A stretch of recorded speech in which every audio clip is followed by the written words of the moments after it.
O Livro dos Espíritos, obra de Allan Kardec, parte 4. Deus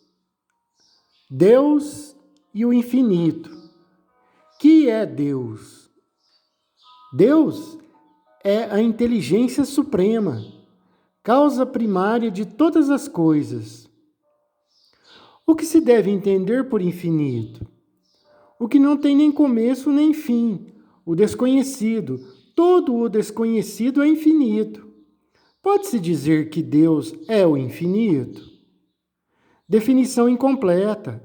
Escassez de recursos da linguagem humana, insuficiente para definir as coisas que estão acima da inteligência dos homens. Deus é infinito em suas perfeições, mas o infinito é uma abstração. Dizer que Deus é o infinito é tomar o atributo de uma coisa por ela mesma. Definir uma coisa que não é conhecida por uma também que não o é. Provas da existência de Deus. Onde se pode encontrar a prova da existência de Deus? Num axioma que se aplicais às vossas ciências. Não existe efeito sem causa. Procure-se a causa de tudo o que não é obra do homem, e a razão vos responderá. Para crer em Deus, basta observar as obras da criação. O universo existe. Ele tem, portanto, uma causa. Duvidar da existência de Deus seria negar que todo o efeito tem uma causa e afirmar que o nada pôde fazer as coisas. Que consequências se pode tirar do sentimento intuitivo que todas as criaturas trazem consigo da existência de algo superior, digamos, de um Deus? Que Deus existe. Se assim não fosse, de onde lhes viria esse sentimento, se ele repousasse sobre o nada? É ainda uma consequência do princípio de que não existe efeito sem causa.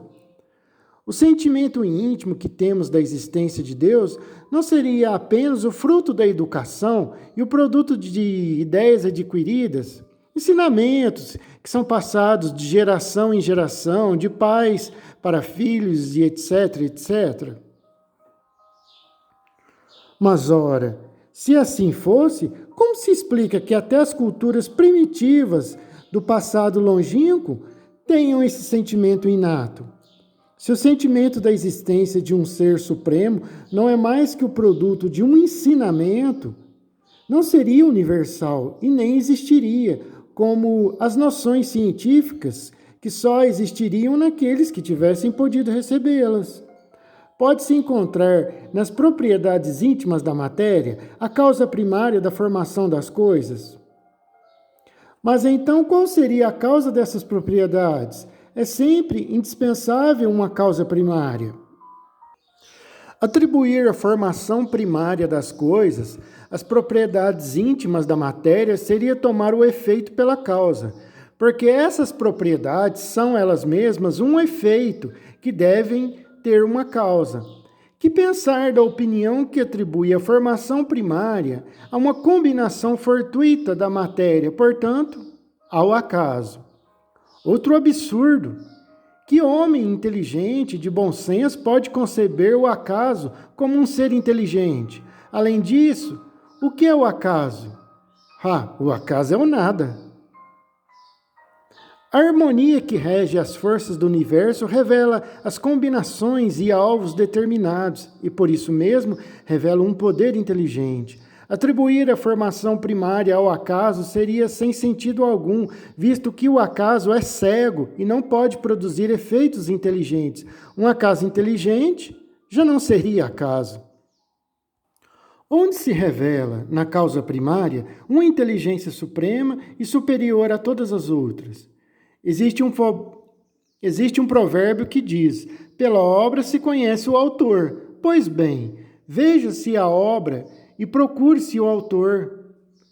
É o orgulho que gera a incredulidade no homem. O homem orgulhoso nada vê acima de si próprio, pois considera-se um espírito forte, pobre ser, cujo um sopro de Deus pode abatê-lo completamente. Julga-se o poder de uma inteligência por suas obras. Como nenhum ser humano pode criar o que a natureza produz, a causa primária há de estar, portanto, em uma inteligência superior à inteligência humana. Quaisquer que sejam os prodígios executados pela inteligência do homem, essa inteligência tem uma causa primária. É a inteligência superior que é a causa primária de todas as coisas, qualquer que seja o nome que o homem a designe. Atributos da divindade. Pode o homem compreender a natureza íntima de Deus? De forma alguma. Esse é um sentido que lhe falta ainda. Será concebido um dia ao homem compreender o mistério da divindade? Um dia, num futuro muito distante, quando o seu espírito não for mais obscurecido pela matéria e por sua imperfeição, e por sua perfeição tiver o homem se aproximado de Deus, então verá a Deus e o compreenderá. A inferioridade das faculdades humanas não permite ao homem compreender a natureza íntima de Deus. Na infância da humanidade, ele o confundiu muitas vezes com a criatura, cujas imperfeições lhe atribui. Entretanto, à medida que o seu senso moral se desenvolve, seu pensamento penetra mais a fundo na essência das coisas e ele adquire uma ideia mais justa e mais conforme à legítima razão, embora sempre incompleta. Embora a natureza íntima de Deus seja impossível ao nosso entendimento, na atualidade, podemos estimar algumas de suas perfeições? Sim, algumas. O homem as compreende melhor à medida que se eleva além da matéria, então terá condições de compreendê-las. Quando dizemos que Deus é eterno, infinito, imutável, imaterial, único, todo-poderoso, onisciente, onipotente, onipresente, soberanamente justo e bom, não temos uma ideia completa de seus atributos? Sim, apenas do ponto de vista humano. Sim, porque acredita-se tudo poder abarcar o homem, mas há muitas e muitas e muitas coisas além da inteligência do mais inteligente dos homens, e para as quais a sua linguagem limitada, as suas ideias e as suas sensações não têm forma de expressão. A razão lhes diz que Deus deve ter essas perfeições em grau supremo, porque se tivesse uma só de menos, ou que não fosse a um grau infinito, não seria superior a tudo, e por consequência não seria Deus. Por estar acima de todas as coisas, Deus não deve estar sujeito a qualquer vicissitude, e não pode ter qualquer imperfeição que a imaginação pode conceber. Que a imaginação possa conceber. Deus é eterno. Se tivesse tido um começo, teria saído do nada ou teria sido criado por um ser anterior a ele. É assim que, pouco a pouco, remontamos ao infinito e à eternidade. É imutável, pois se estivesse sujeito às mudanças, as leis que regem o universo não teriam nenhuma estabilidade. É imaterial, sua natureza difere de tudo o que chamamos matéria. De outro modo, ele não seria imutável, pois estaria sujeito às transformações da matéria. É único, pois se existisse vários deuses, não haveria unidade de visão nem de poder na ordenação do universo. É todo-poderoso, porque é único. Se não tivesse o poder soberano, haveria algo mais poderoso que ele ou tão poderoso quanto ele, que assim não teria feito todas as coisas, e as que não fizesse seria a obra de outro Deus. É soberanamente justo e bom. A sabedoria providencial das leis divinas se revela nas menores coisas como nas maiores, e essa sabedoria não nos permite duvidar da sua justiça nem da sua bondade. Panteísmo. Deus é um ser distinto, ou seria, segundo a opinião de alguns, a resultante de todas as forças e de todas as inteligências do universo reunidas. Se assim o fosse, Deus não existiria, porque seria o efeito e não a causa. Ele não pode ser ao mesmo tempo tanto uma quanto outra. Deus existe. não se pode duvidar, e isso é o essencial. Creiam-me, pois ir mais além seria simplesmente lançar-se num labirinto de onde não se poderia sair. Este conhecimento não os tornaria melhores, mas porventura mais orgulhosos, porque acreditariam saber o que na realidade não sabem. Deixem, portanto, de lado todos esses sistemas e teorias. Há muitas outras coisas que cabe aos homens desembaraçar-se. Isto lhes será mais útil do que pretender penetrar no que é impenetrável para vós no momento. O que pensar da opinião segundo a qual todos os corpos da natureza, todos os seres, todos os planetas e sistemas do universo seriam parte da divindade, constituindo por seu conjunto a própria divindade, ou seja, o que presumir da doutrina panteísta? O homem incapaz de tornar-se Deus quer ao menos ser uma parte de Deus. Os que professam essa doutrina pretextam nela encontrar a demonstração de algum dos atributos de Deus. Os mundos sendo infinitos, Deus é, por isso mesmo, infinito. O vazio ou nada não existindo em parte alguma, Deus está por toda parte. Estando Deus em toda parte, pois que tudo é parte integrante de Deus, dá a todos os fenômenos da natureza uma razão de ser inteligente. O que se pode opor a esse raciocínio? A razão. Reflita-se maduramente e não será difícil reconhecer-lhe o absurdo. Essa doutrina faz de Deus um ser material, que, embora dotado de uma inteligência suprema, seria a nossa própria projeção em larga escala. Se constituído de matéria que se transforma sem cessar, Deus não teria nenhuma estabilidade. Estaria sujeito a todas as vicissitudes e necessidades da humanidade. Faltar-lhe-ia um dos atributos essenciais da divindade, a imutabilidade. Não podemos ligar as propriedades da matéria à ideia de Deus, nem que o rebaixemos em nosso pensamento. Todas as sutilezas do sofisma não chegariam a resolver o problema de sua natureza íntima. Não sabemos tudo o que ele é, mas sabemos o que não pode ser, pois essa teoria se opõe aos seus atributos, confunde a criatura com o Criador, como se quiséssemos que uma máquina engenhosa fosse uma parte integrante do mecânico que a tenha concebido. A inteligência de Deus se revela em suas obras, como a de um pintor em seu quadro, mas as obras de Deus não são o próprio Deus, assim como o quadro não é o pintor que o concebeu e executou. Nota: estamos com Deus e somos em Deus.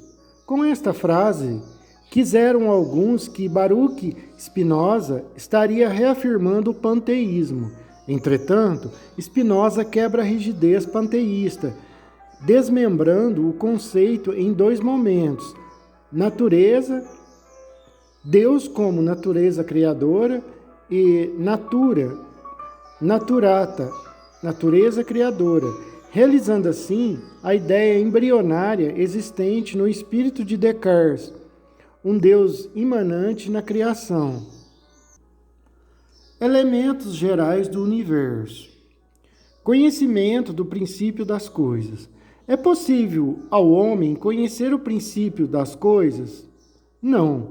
Deus não permite que tudo seja revelado ao homem neste mundo. Um dia saberás de todas as coisas, num futuro muito distante.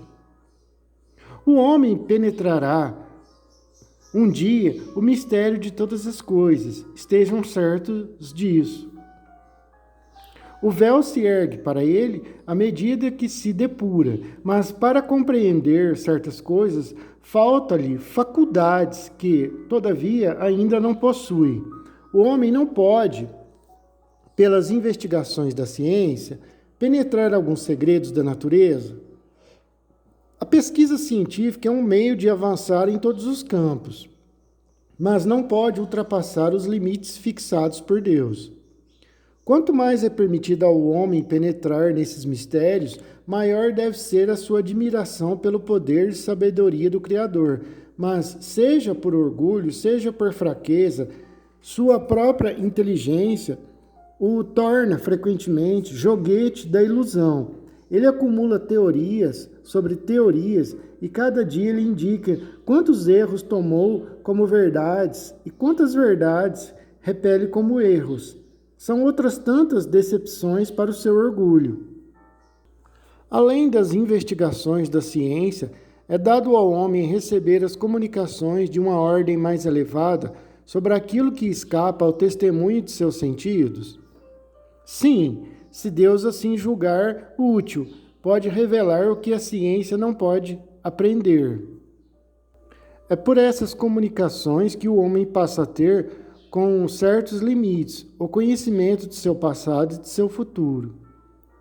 Espírito e matéria. A matéria existe desde toda a eternidade como Deus, ou foi criada por Ele em um tempo determinado? Somente Deus o sabe. No entanto, uma coisa que a razão lhes deve indicar é que Deus, modelo de amor e de caridade, jamais tem estado inativo, parado. Por mais distante que possa figurar o princípio de sua ação, não há como imaginá-lo um segundo na ociosidade. Isso é certo. Define-se geralmente a matéria como o que tem extensão, o que pode provocar impressão sobre os sentidos e o que é impenetrável. Essa definição é correta? Sobre esse ponto de vista, é exato, porque falta-se segundo o que se conhece. Sob esse ponto de vista, é exato, porque fala-se segundo o que se conhece, mas a matéria existe em estados que são desconhecidos ao homem na Terra. Pode ser, por exemplo, tão etéreo e sutil que não provoque nenhuma impressão sobre os seus sentidos. No entanto, é sempre matéria, mesmo que para os homens isso não o seja. Qual definição podeis dar da matéria? A matéria é o liame que prende o espírito, é um instrumento que ele usa e sobre o qual, ao mesmo tempo, exerce a sua ação. Sobre esse ponto de vista, pode-se dizer que a matéria é o agente, o intermediário com a ajuda do qual e sobre o qual age o espírito. Que é o espírito? O princípio inteligente do universo. Qual é a natureza íntima do espírito? O espírito não é fácil de analisar em sua linguagem. Para os homens não é nada, porque o espírito não é algo palpável, mas para nós é alguma coisa. Saibam-no bem, nenhuma coisa é o nada e o nada não existe. Espírito é sinônimo de inteligência? A inteligência é um atributo essencial do espírito, mas um e o outro confundem-se em um princípio comum, de sorte que, para os homens, passa a ser a mesma coisa. Nota: impenetrabilidade. O termo define a incapacidade que dois corpos têm de ocupar o mesmo espaço simultaneamente. Não deve ser confundido com extensão, que é simplesmente a capacidade de ocupar espaço. Allan Kardec. O espírito é independente da matéria ou é apenas uma propriedade dela, como as cores são propriedades da luz e o som uma propriedade do ar. Tanto um como o outro são distintos, mas é necessária a união do espírito e da matéria para dar a inteligência a esta. Essa união é igualmente necessária para a manifestação do espírito. Por espírito, entendemos aqui o princípio da inteligência, abstração feita às individualidades designadas por esse nome. Ela é necessária para os encarnados, porque não são organizados para perceber o espírito sem a matéria. Seus sentidos não foram feitos para isso. Pode-se conceber o espírito sem a matéria e a matéria sem o espírito? Pode-se, sem dúvida, pelo pensamento. Existiriam, assim, dois elementos gerais no universo, a matéria e o espírito? Sim, e acima de ambos, Deus, o Criador, Pai de todas as coisas. Essas três coisas são o princípio de tudo o que existe. Digamos que seria a trindade universal, mas ao elemento material falta acrescentar o fluido universal, que representa um papel intermediário entre o espírito e a matéria propriamente dita, densa demais para que o espírito possa exercer ação sobre ela. Embora, sob certo ponto de vista, se pudesse considerá-lo como um elemento material, ele se distingue pelas propriedades especiais que possui. Se não fosse matéria, positivamente, não haveria razão para que o espírito não fosse também. Está colocado entre o espírito e a matéria. É fluido como matéria.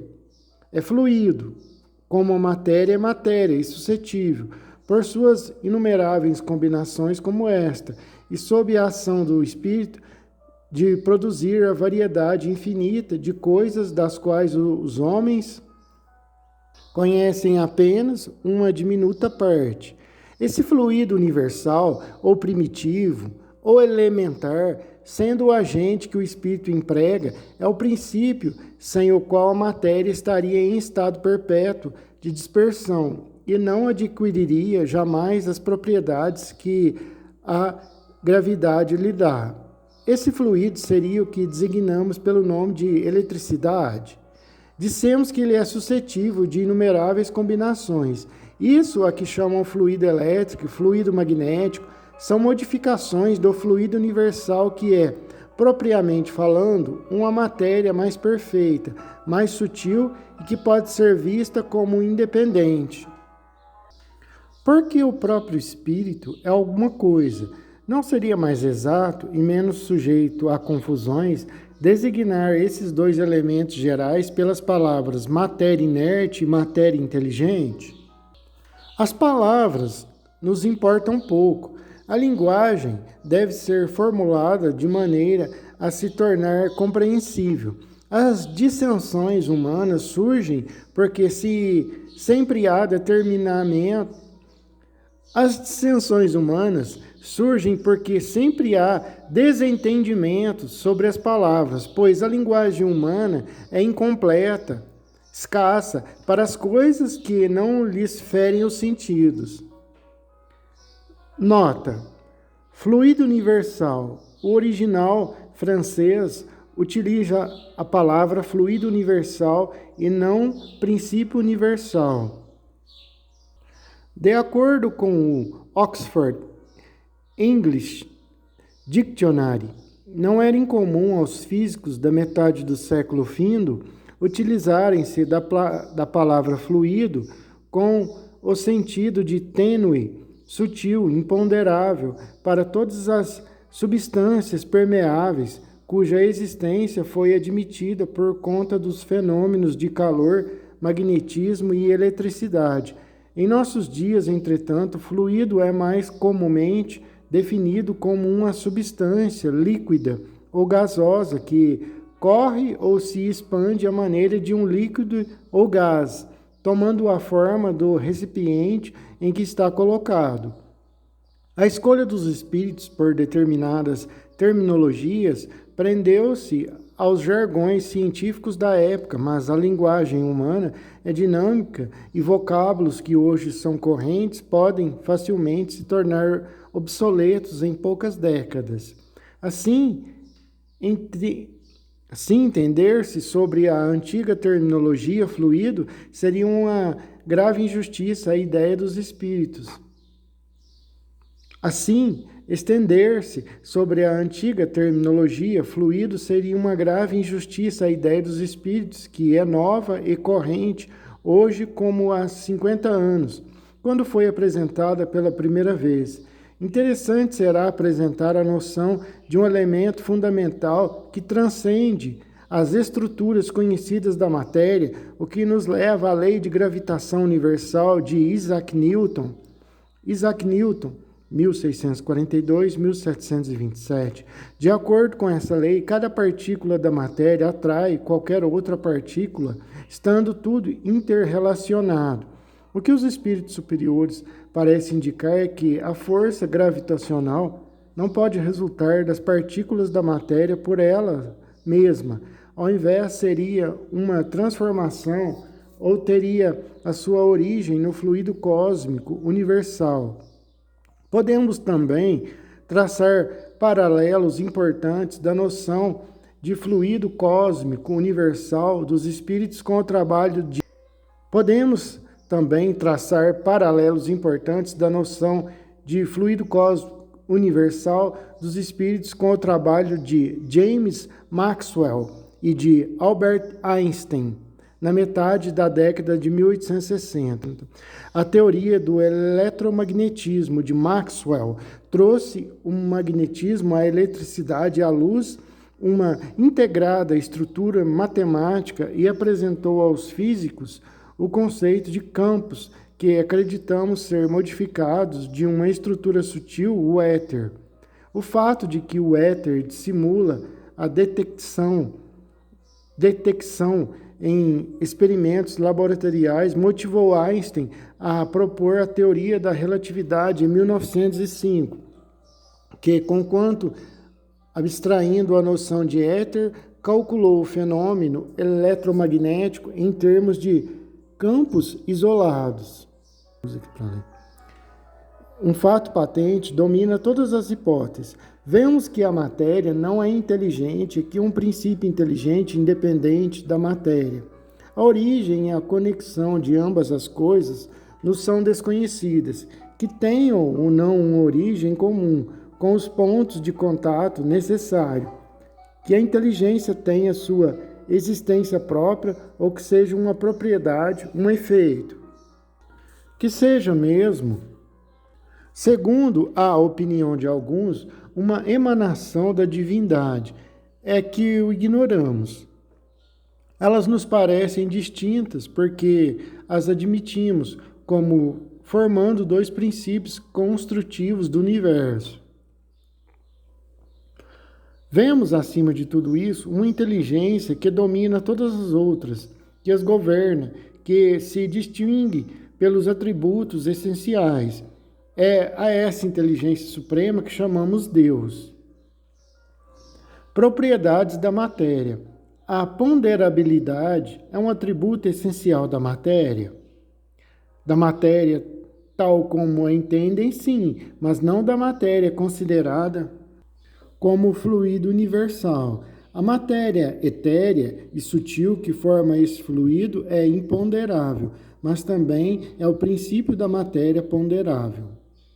Nota: na visão de Albert Einstein, campos são antimatéria ao natural. Uma questão importante permanece, entretanto, é possível haver campos ocorrendo dentro do nada? A descoberta deste meio sutil, no qual os campos desenvolvem a própria existência e no qual os espíritos superiores denominaram fluido cósmico universal, é, em nossos dias, o objeto central dos físicos teóricos. Mas, recentemente, o mecanismo do quantum tem oferecido uma visão alternativa para a teoria da relatividade. Investigando os mais íntimos segredos da matéria, os físicos quânticos encontraram uma imensa quantidade de partículas bem menores dentro do átomo. Eles descobriram também que cada partícula tem seu próprio campo de matéria. Dessa forma, os campos das chamadas partículas elementares da matéria podem ser considerados campos fundamentais e, com os campos eletromagnéticos e gravitacionais, os campos fundamentais da natureza. Nesse sentido, as formas vivas constituídas de átomos, células, organismos e corpos seriam um complexo sistema de campos hierárquicos. Entretanto, o conhecimento de que essas partículas não são matérias nem vibração, ou que talvez eles sejam ambas as coisas, traz o desafio de identificação das forças que mantêm a atividade dentro dos campos. A visão irrealizada de Einstein foi uma teoria de campos unificados que circundam os campos conhecidos pelos físicos. A matéria gravitacional, eletromagnética e o quantum. Como o fluido cósmico universal Esta superforça teria a propriedade de trazer o universo ao nascimento, dando-lhe luz, energia, substância e estrutura. É com uma palavra aqui escrita em alemão que eu não vou arriscar. É com esse de conhecimentos que devemos entender o conceito de fluido cósmico universal. Os espíritos superiores apresentaram esta noção de forma que pudesse ir ao encontro do conhecimento científico e a linguagem da época, 1850, mas de forma que também permitisse ser compreendido no futuro, nos dias atuais. Certamente deve ter sido seu desejo que cada geração criasse suas próprias pontes de acesso à interpretação dos conceitos e, desta forma, fazendo parte da busca da compreensão da vida.